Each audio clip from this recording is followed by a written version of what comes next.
नशे का मूल कारण जो है वो है ब्रह्मचर्य का नाश।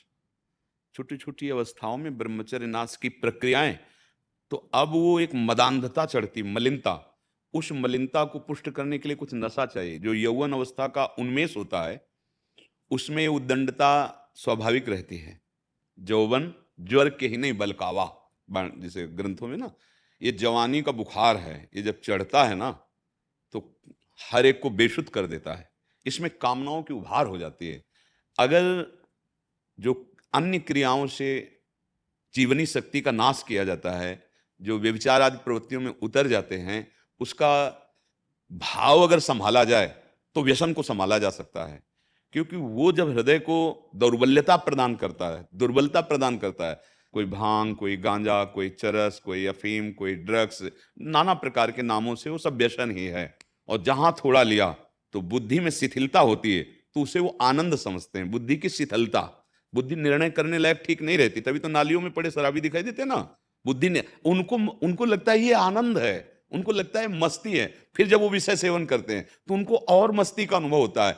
उनके नस नाड़ियों में व्यसन इतना प्रभाव डाल देता है कि अब वो जी नहीं सकते। अब उन उसके लिए फिर चोरी, हिंसा, राक्षसी स्वभाव, अपने माता पिता के साथ, पड़ोसी के साथ, गली चलते लोगों के साथ, या पूरे व्यवहार में। मूल कारण भगवत विमुक्ता, धर्म विमुक्ता, गुरुवाणी की विमुक्ता। बिना अध्यात्म के किसी का सुधार नहीं। मान लो आप शासन जोड़ करोगे, वो शरीर छोड़ेंगे, नहीं जी सकते नशे के बिना। हमें अंदर से सुधारना होगा, और अंदर से अब सुधार का रास्ता नहीं रह गया है। क्योंकि ऐसे सीरियल, ऐसे नौटंकी नाटक, ऐसे मनोरंजन के साधन बने हैं जिनको प्रस्तुत ही किया जाता है भ्रष्ट होने वाले लक्षणों द्वारा। कोई ऐसे विशेष साधु स्वभाव के होंगे जो ऐसा सीरियल बनाए, भाई हमें तो पता नहीं कि धर्म से कैसे चला जाता है, अगर जितेंद्री रहा जाए तो कितना अच्छा सद्गुण होता है, ऐसे तो नहीं बताए जाएंगे। कि अगर साधु संग किया जाए, साधु संग भी दिखाएंगे तो फ्रॉड। तो हमारी नवीन पीढ़ी को क्या लगता है, मतलब गंदा आदमी लगता है ना। आप देखो ना, जैसे सीरियल बने हैं और नौटंकी नाटकों, सिनेमा में अगर कहीं साधु रोल दिखाया जाएगा ना, तो बहुत गिरा हुआ आदमी क्यों दिखाया जाता है ना। ऐसा नहीं है। कुछ लोग अपनी वासनाओं को शासन में ना लेकर इस वेश का दुरुपयोग करते हैं। ऐसा नहीं कि पूरा विश्व, अगर असली नोट ना हो तो नकली बनेगा ही नहीं, असली का ही नकली बनता है। अगर नकली है तो उसका असली होगा कोई। तो भगवत कृपा से यदि साधु समागम हो, जो हमारे धर्म ग्रंथ हैं, अगर इनको हमें नवीन पीढ़ी को सुनाने का और उनको सुनने का अवसर मिले, तो थोड़ा तो अध्यात्म बल आवे, तब तो संभल पाएंगे। नहीं तो बहुत ही अब असंभव सा हो रहा है। आप सरकारी कानून के अनुसार लगा दोगे, पर वो तो कुछ भी करके उसे प्राप्त करेंगे, उनका नशा बन चुका है। अगर नहीं तो अपने जीवन को नष्ट कर देंगे, वो भी हमारे लिए उचित नहीं है। हमारी नवीन पीढ़ी इस हालत में पहुंच जाए, डिप्रेशन में पहुंच जाए कि वो अपने जीवन को नष्ट कर दे, ये भी उचित नहीं है। तो अब हाँ, एक उपाय है। अगर उनको सद्भावना दी जाए, सद्ज्ञान दिया जाए, सदचिंतन, जो बोले सो निहाल, जोर जोर से महापुरुष जन पुकार रहे हैं, जो बोले सत्य है, वो वैभव संपन्न श्री है, वो काल से परे है, अकाल। अगर उसका नाम जप करे, उनकी बातों को सुने, कैसे सिद्धांत से चला जाता है, तो ही सुधार हो सकता है। अब पार्टियों में जाने पर स्वागत इसी का होता है। जितनी शास्त्र विरुद्ध आचरण की वृत्तियां हैं वो बड़ी पार्टी में, बुरा लगेगा। बड़ी पार्टी में शराब, नशा, व्यभिचार, यही तो स्वागत है। अतिथि देवो भव का क्या स्वागत हो रहा है? आप बताओ, एक जिसे तुम बड़ी पार्टी देखते हो अपने दिमाग में, आप देखो वहां क्या हो रहा है। इंद्री की भ्रष्टता, वही हम सब देखते हैं, वही आचरण में उतारते हैं। कैसे संभलेगा? हम तो बहुत, इस बात, जब ये बात आती है तो हम निराश हो जाते हैं, क्योंकि जिससे आशा होनी उस पर विश्वास नहीं है। प्रमाण में ऐसे दिए जाते हैं कि जो वास्तविक विश्वास के लायक नहीं है, तो उनको लगता है कि फिर जब वही वेश रखे हैं, वही ऐसा, तो मतलब इसमें क्या है, अगर कुछ होता तो सुधर जाते ना वो। पर वो सुधरने के लिए नहीं हुए थे, वो अपने अवगुणों को बचाने के लिए, अपनी वासना के पोषण के लिए हुए थे। अगर इसमें सुधार ना होता तो कोई भगवान को प्राप्त ही नहीं होता, कोई ईश्वर को जान ही नहीं पाता, केवल नौटंकी नाटक ही रह जाता। ऐसा तो नहीं है, सत्य वस्तु तो है ही ना। तो बिना मन को सुख मिले वो इंद्रियों के साथ भोगों में जाएगा, विषयों में जाएगा। थोड़ा अध्यात्म का ज्ञान होना ज़रूरी है, शास्त्र के अनुसार चलना। अगर ये शास्त्र और अध्यात्म को नहीं समझा गया तो बस पशुता ही रहेगी। नहीं भाई नहीं, अपना तुम नाश कर रहे हो, इसे मस्ती नहीं कहते हैं, ये तुम्हारा नाश है। अब वो कैसे समझें? अंतःकरण अपवित्र हो गया है, माता-पिता की भी बात नहीं मानते, शास्त्र स्वाध्याय है नहीं, गुरुजनों का तो कहीं प्रवेश ही नहीं है कि किसी संत महात्मा या गुरुद्वारे में जाकर बैठ कर के गुरुवाणी श्रवण करें, उनके उपदेश जीवन में धा ये सब अगर वो जाएँगे भी तो किसी कामना युक्त जाएँगे, 2 मिनट में चले आए, उनको ये पता नहीं कि जीवन का परिवर्तन करने वाली जगह है। तो सुधार के लिए तो शास्त्र और संत महात्मा गुरुवाणी यही है। अगर वो इसे नहीं स्वीकार करते हैं, तो सुधरने का चांस कहीं भी किसी को नहीं। ये आकर्षण विषयों का ऐसा होता है, जैसे अगर भगवान की प्राप्ति नहीं तो कम से कम जीने के लिए तो ड्राइवर नशे से युक्त होगा तो गाड़ी ठोकेगा, ठोकेगा, मरेंगे जो उसमें रहेंगे। बुद्धि एक ड्राइवर है, शरीर एक गाड़ी है। हम इसमें बैठे हुए हैं। हमारा ड्राइवर तो ठीक होना चाहिए, कम से कम बुद्धि तो ठीक होनी चाहिए। तो उसके लिए तो शास्त्र, अध्यात्म चाहिए। अगर बुद्धि ठीक नहीं तो देखो ना, 5 मिनट में ऐसी गलती करा दी, आजीवन जेल। 5 मिनट में ऐसी गलती करा दी कि अगर तो जीवन बर्बाद, गोली मार दी गई। ऐसा कर ये क्या हो रहा है? पशुता आ रही, राक्षसी बुद्धि आ रही। तो बिना अध्यात्म के तो हमें कोई रास्ता नहीं नजर आ रहा। आपको कोई आ रहा हो तो बताओ। शासन आप कितना करोगे?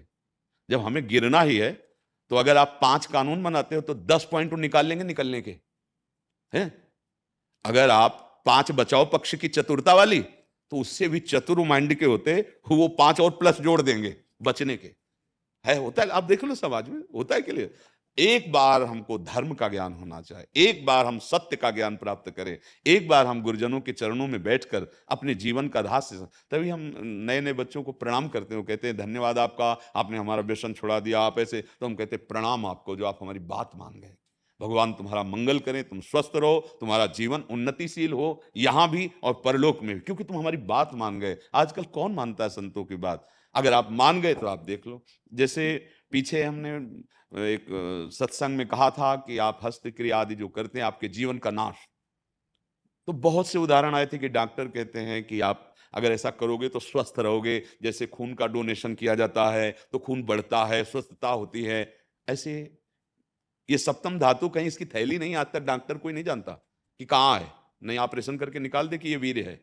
वो केवल निकलता ही मनोवाह नाड़ी से है। एक नाड़ी है मनोवाह, वो जैसे मथानी डाल के आप दूध को मथो, कहीं घी नहीं है लेकिन वो घी निकाल देगी। ऐसे ही पूरे शरीर को जब काम भाव से वो गर्म होती है मनोवाह नाड़ी अंदर की, वो पूरे रक्त से जीवनी शक्ति खींच के बाहर कर देती है।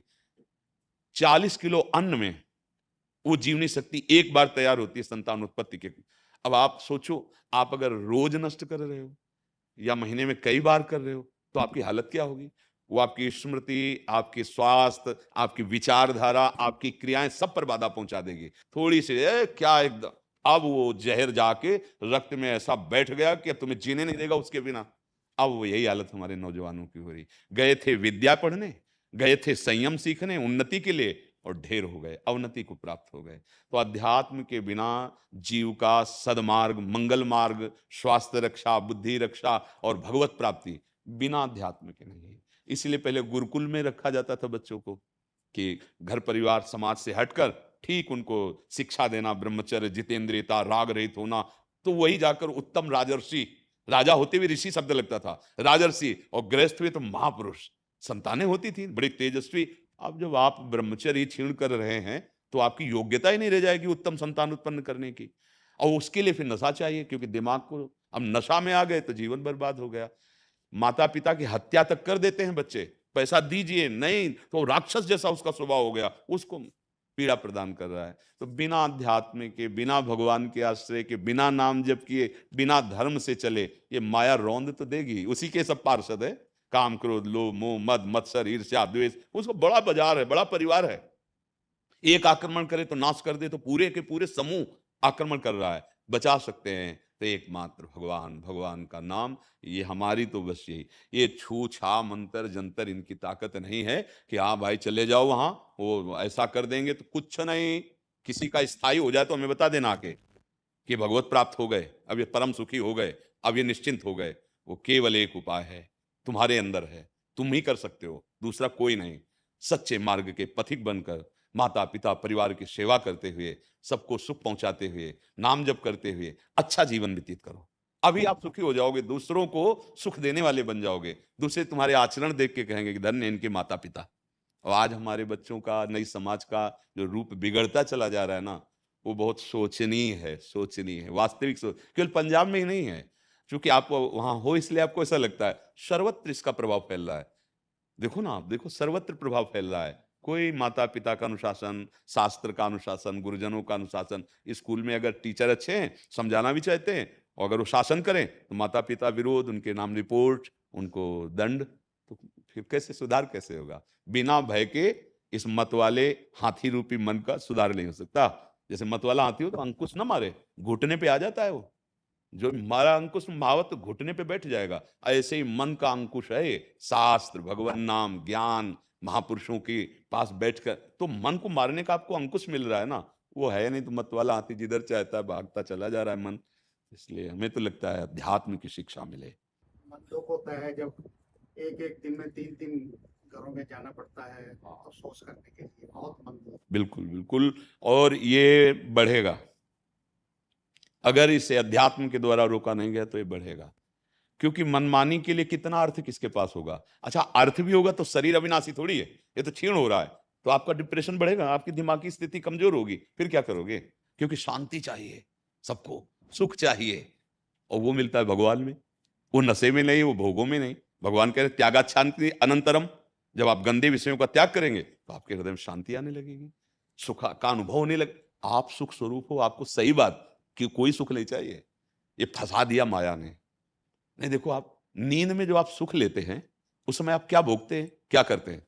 आपको गाढ़ नींद आई है, तो वो सुख जो आपको मिलता है नींद में, वो किस क्रिया से मिलता है? बोलो, कौन सी आप क्रिया करते हैं, कौन सा भोग भोगते हैं? पर आपको सुखानुभूति होती है ना, आहा, आज तो बहुत अच्छा सोया, ऐसा आता है ना। क्यों नींद में सुख मिला? क्योंकि संसार का चिंतन छूटा। सूक्ष्म बात पकड़िए, भोगों का चिंतन, कार्य का चिंतन, संसार का चिंतन छूटा ना, 5 6 घंटे आप एकदम स्वस्थ, एकदम आज तो बहुत अच्छा सोए लगा नहीं। तो सोचो, ये संसार का चिंतन कितना जलन देने वाला है। जब तुम चिंतन नहीं कर रहे थे तब तुम सुखी थे नींद में, और अगर जाग के भी तुम्हारी वही स्थिति रहे तो उसी को महात्मा कहते हैं, जो जागते हुए हर चेष्टा करते हुए भगवान के चिंतन में रहता है।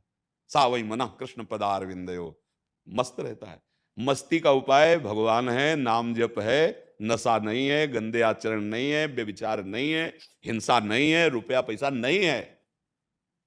आप करोड़ों रुपया, अरबों रुपया एकत्रित कर लो, आपका मन गंदा है तो आपको जलाता रहेगा, मारेगा आपको, आपके हाथ से आपको जहर खवाएगा, आपके हाथ से आपको मृत्यु दंड दिलवाएगा, क्योंकि आपका मन गलत चला है। अब वही तुम्हें गलत दंड देगा। मन सही ना, तो गरीब भी होगे ना तो मस्त रहोगे, नमक रोटी भी खाओगे तो सुखी रहोगे। और अगर अपराध करोगे तो सोने की थाल में चाहे खाओ, पर चैन से सो नहीं सकते, एसी में बैठे हुए जलोगे, क्योंकि दंड तो मिलेगा, अपराध का दंड मिलेगा। वो बाहर से मिले ना मिले, तुम्हारा मन तुम्हें दे देगा। ये विश्वास करो, तुम्हारा मन तुम्हें जलाएगा, तुम्हारा मन तुम्हें दंड देगा। इसलिए सुधार का एक ही रास्ता है, भगवान का आश्रय लो, नाम जप